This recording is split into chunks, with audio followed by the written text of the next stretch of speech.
Hi, it's Steve. Today we'd like to show you how to change the leveling leg kit on your dryer. It's a really easy repair. Let me show you how we do it. Now, to change the leveling leg on the dryer, the easiest way to do that is to disconnect the dryer from the vent system, unplug the dryer, pull it far enough forward that you can either tilt it back or lay it on its side, and we'll remove the old leg and install the new one. Now, with the dryer laying safely on its back, we'll locate the leg that we're going to replace, and either using a adjustable wrench or a pair of slip joint pliers. We'll remove the old leg.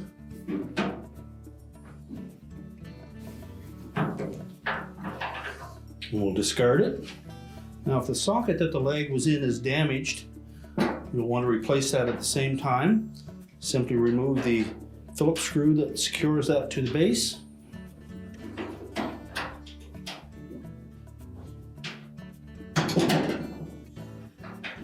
Tilt it away and discard that.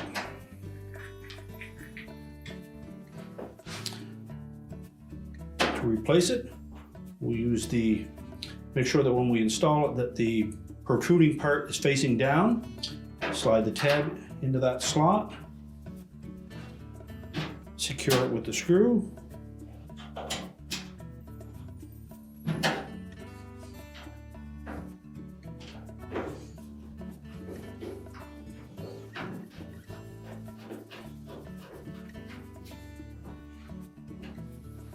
Then thread the new leg into that socket.